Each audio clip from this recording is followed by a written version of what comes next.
जीवन बदलकर सुधारने के मौके बार बार नहीं मिलते और समय भी वापस नहीं लौटता। अगर आपको लगता है कि अपनी मेहनत के दम पर आने वाले कुछ सालों में आप करोड़पति बन सकते हैं तो पाई को छोड़िए। और अगर आपको लगता है कि अगले 5 साल में मेरे बैंक अकाउंट में मन चाहा बैलेंस नहीं होगा तो फिर एक पाई ही है जो ये संभव बना सकता है। सिर्फ पाई ही है जो बिना कोई इन्वेस्टमेंट किए आपको आपके परिवार का पहला करोड़पति बनाने की ताकत रखता है।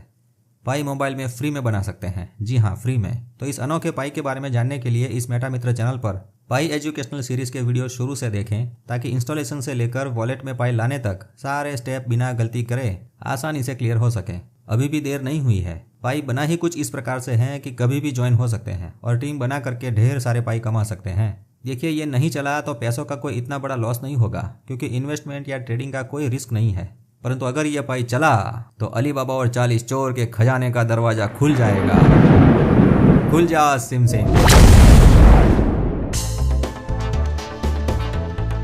दोस्तों, अगर पाई नहीं चला तो कोई और नहीं चलेगा ऐसा मान सकते हैं, क्योंकि भविष्य में कोई आसान क्रिप्टो आया भी तो दुनिया में सबको एक समान तरीके से कैसे बांटेगा, मतलब इक्वल डिस्ट्रीब्यूशन कैसे होगा। कौन इतना इंतजार करके माइनिंग करेगा। कौन फिर से दुनिया के सभी देशों के लिए एक केवाईसी सिस्टम बनाएगा। दुनिया की सरकारों को क्रिप्टो से दुश्मनी नहीं है, मगर पर्दे के पीछे रहकर छिप कर इंटरनेशनल ट्रांजैक्शन करने वालों से दुश्मनी है। यूं कहो, एंटी मनी लॉन्ड्रिंग के कायदे का उल्लंघन करने वाले उस गुनहगारों से सभी देशों की सरकारों को प्रॉब्लम है। तो अगर क्रिप्टो के साथ केवाईसी जुड़ जाता है तो सरकारें भी खुश और पायोनियर भी खुश होंगे। उम्मीद है आप समझ रहे हैं कि पाई में केवाईसी का फीचर कितना महत्वपूर्ण है। बिटकॉइन और इथेरियम जैसे क्रिप्टो में पहले तो केवाईसी का फीचर बनाना मुश्किल है, और बनाया भी तो कौन उसमें केवाईसी प्रोसेस करेगा। आज आपको बिटकॉइन या इथेरियम जैसे महंगे क्रिप्टो खरीदने होते हैं तो पहले किसी एक्सचेंज पर केवाईसी प्रोसेस करके उसके बाद खरीदने की जटिल प्रक्रिया से गुजरना पड़ता है। अब एक्सचेंज पर भी क्रिप्टो सेफ नहीं है, तो ऐसे महंगे बिटकॉइन और इथेरियम क्रिप्टो खरीदने का काम कौन करेगा। जिसके पास फालतू का ज्यादा पैसा है या फिर कोई लालची लाला है वो ऐसा करने की सोच सकता है, परंतु मेहनत मजदूरी करने वाला आम इंसान ये नहीं करेगा। भले कड़वी है परंतु सच्चाई यही है। मिडिल क्लास के लोगों के पास अगर थोड़े ज्यादा एक्स्ट्रा पैसे आते हैं तो पहले वो गोल्ड खरीदेंगे या फिर अपने इलाके में कोई प्रॉपर्टी खरीदेंगे।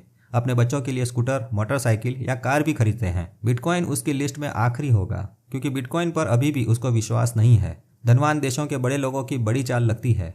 तो बात थी पाई नेटवर्क की। भविष्य में कोई और आसान क्रिप्टो आया भी तो किसको फिर से उस नए क्रिप्टो की माइनिंग करने का मन होगा। बहुत लोग तो 2-3 महीनों में माइनिंग करते करते थक जाते हैं। अभी पाई का रॉकेट चांद के नजदीक पहुंचता हुआ दिखाई दे रहा है, यानी ओपन मिननेट की ओर अटल और मजबूत इरादे से आगे बढ़ रहा है। चलिए आज बिटकॉइन और इथेरियम की कुछ बात करते हैं। इनकी कुछ सच्चाई सबको दिखती है। एक बिटकॉइन का भाव $1 लाख को चूमने के लिए बेताब है। इस दिसंबर तक $1 लाख हो सकता है, या फिर 2025 में अमेरिका में नई सरकार बनने पर तो जरूर होगा, ऐसा लगता है। मित्रों, ये जो बिटकॉइन है ना, वो मानो जैसे एक जमीन जैसी संपत्ति है। रोजमर्रा के जीवन में काम में नहीं आ सकता। काम में आता तो अब तक ऐसा दिखता। किसको ऐसा लगता है कि रोजाना सब्जी, तरकारी या चाय समोसे खरीदने के लिए बिटकॉइन क्रिप्टो जो है वो काम में नहीं आ सकता। क्या छोटे मोटे खर्चे के लिए बार बार जमीन का सौदा करते हुए किसी को दिखा है? नहीं। तो बिटकॉइन वो संपत्ति है जिसे सिर्फ देख करके ही खुश होना है। जी हाँ, कि हाँ भाई, मेरे पास लाखों करोड़ों के बिटकॉइन है। परंतु रोजाना जीवन में तो जेब में रखा हुआ पैसा ही काम में आता है, और जो भी क्रिप्टो इस पैसे का स्थान ले लेगा वही दुनिया पर राज करेगा।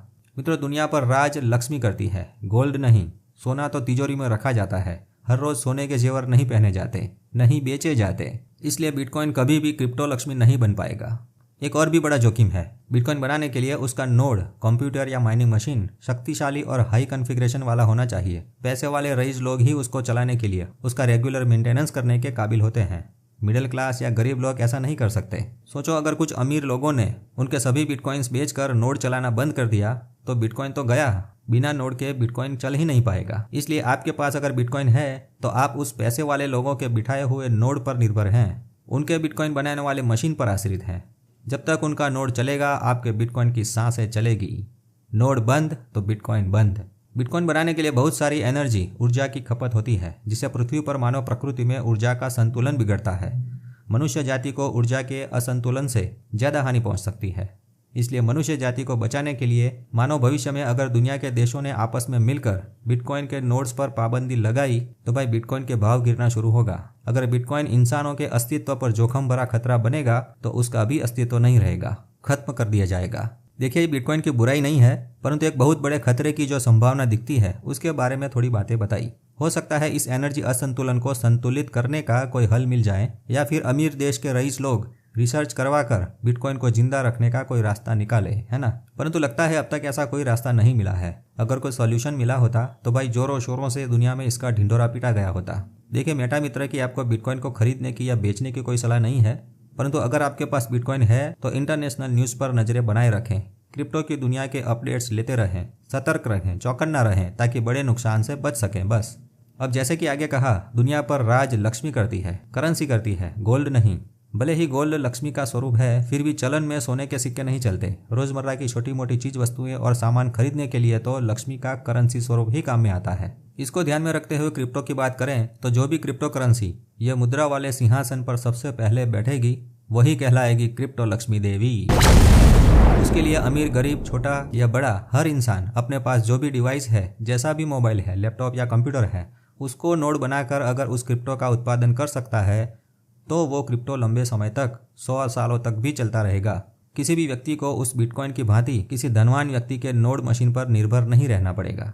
यहाँ अगर कम से कम ऊर्जा की खपत करके कुछ इस प्रकार की क्रिप्टो करेंसी अगर बनती है जो पूरे विश्व को एक साथ जोड़ती है तो भाई वो पूरी दुनिया में चलेगी, अपनाई जाएगी। और उसमें भी अगर केवाईसी का फीचर हुआ तो बहुत बढ़िया। कोई भी इंसान उस क्रिप्टो को काले धन की तरह उपयोग नहीं कर पाएगा। ब्लॉकचेन पर ही केवाईसी पास किए हुए लोग होंगे तो उसके वैसे क्रिप्टो को दुनिया की सभी देशों की सरकारें उसको अपनाएगी, उसका स्वीकार करेगी, अरे नोड भी लगाएगी। हो सकता है उस क्रिप्टो का ट्रांजैक्शन चार्ज का कुछ हिस्सा सीधे उस सरकार के अकाउंट में टैक्स के स्वरूप में जाए, है ना। तो टैक्स भी अपने आप कट जाएगा। भविष्य में ऐसा होने की संभावना तो है। वाह बेटा मित्रा, क्या उत्तम और अनोखी कल्पना की है। देखिए ऐसी सिस्टम बनने में, फैलने में और अपनाने में वक्त जरूर लग सकता है। शायद हमारी दूसरी या तीसरी पीढ़ी भी आ जाए। इसका कारण है क्रिप्टो के ट्रांजैक्शन रोजाना जीवन में अभी ना के बराबर होते हैं। किसी भी क्रिप्टो को अपने देश में लीगल टेंडर बनाने के लिए सभी देशों की सरकारें पहले तो बहुत सोच विचार करेगी, उसमें भी सभी पक्ष अपना अपना पॉलिटिक्स खेलेंगे। परंतु इन सब में पहले तो जनता को इसके बारे में जागरूक होकर एक समान विचारधारा से अपने अधिकारों का कुछ इस प्रकार उपयोग करना होगा जिससे उस उपयोगी क्रिप्टो करेंसी को अपने जीवन में शामिल करने के लिए क्रिप्टो का लीगल टेंडर बनवा सके। परंतु 1-2 साल में ऐसा नहीं होगा।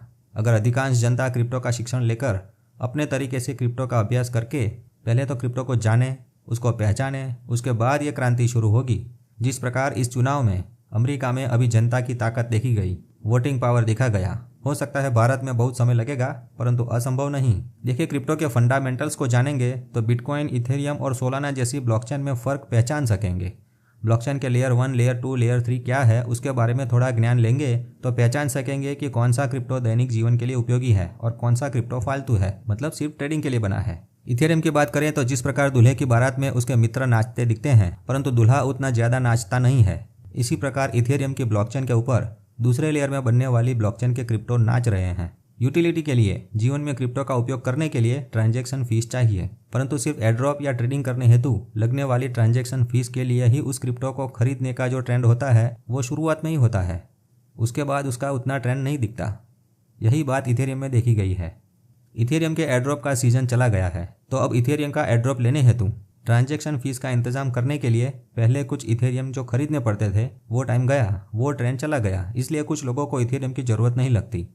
इथेरियम लेयर 1 ब्लॉकचेन है और वो खुद अपनी लेयर 2 ब्लॉकचेन के कंधों पर खड़ा है। इथेरियम की लेयर 2 पर बनी हुई दूसरी ब्लॉकचेनों के बिना इथेरियम उतना मजबूत नहीं है कि लाखों ट्रांजैक्शंस के ट्रैफिक को संभाल सकें। अगर दुनिया के सभी लोग क्रिप्टो में आ गए तो इथेरियम सबके ट्रांजैक्शन को नहीं संभाल पाएगा रे।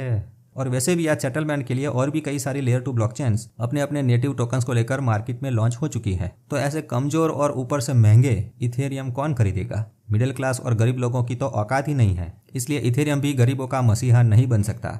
इस विचार से भी कुछ लोगों को यूटिलिटी के लिए इथेरियम की जरूरत अब नहीं लगती। एक पॉइंट और भी है इथेरियम पर शार्डिंग का। अब 2 लाइन में शार्डिंग समझते हैं। इथेरियम में शार्डिंग क्या है? तो भाई शार्डिंग जो है वो डेटाबेस आर्किटेक्चर तकनीक है। इथेरियम की स्केलेबिलिटी और परफॉर्मेंस बढ़ाने के लिए डेटा को छोटे और मैनेज कर सके वैसे टुकड़ों में विभाजित करना, जिन्हें शार्ड्स कहा जाता है। यहाँ प्रत्येक शार्ड्स यानी ब्लॉकचेन डेटा का छोटा पार्ट एक स्वतंत्र डेटाबेस के स्वरूप में काम करता है ताकि वो अपने ट्रांजैक्शन और क्वेरीज को आसानी से हैंडल कर सकें। इथेरियम में 2017 से नया रोड मैप आया, उसमें लॉन्ग टर्म में शार्डिंग को अप्लाई करने की बात करी गई, परंतु आज तक वैसा नहीं हो पाया। यूं कहो ट्रांजैक्शन में एक्सपेक्टेड इंप्रूवमेंट देखा नहीं गया। जिस प्रकार सोलाना ब्लॉकचेन में फास्ट ट्रांजैक्शन होता है, इथेरियम में नहीं होता। अब कुछ रईस लोगों का पैसा भी इथेरियम में है। इथेरियम में मिलियंस ऑफ डॉलर का इन्वेस्टमेंट लगा हुआ है, इसलिए उसको सुधारने की छोटी सी गलती भी भारी पड़ सकती है। गरीब लोग इस इथेरियम के स्लो ट्रांजैक्शन और भारी भरकम गैस फीस क्यों सहन करें भला। इसलिए कुछ लोगों को इथेरियम की ज़रूरत नहीं लगती। उनको लगता है इथेरियम ना हो तो क्रिप्टो जगत में कोई बड़ा फर्क नहीं पड़ेगा। इसलिए इथेरियम को जागना पड़ेगा, कुछ करना पड़ेगा।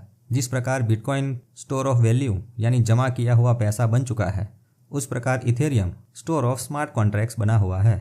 इथेरियम अपनी सिक्योरिटी मजबूत करता है तो उसको ट्रांजैक्शंस पर निर्भर रहने की जरूरत नहीं रहेगी। वो सिर्फ एक सिक्योरिटी की नींव के स्वरूप में काम में आएगा। अब देखते हैं इथेरियम फाउंडेशन के धुरंधर सॉफ्टवेयर इंजीनियर्स इस बात को लेकर अब क्या आगे बनाते हैं, इथेरियम को कौन सा स्वरूप देते हैं।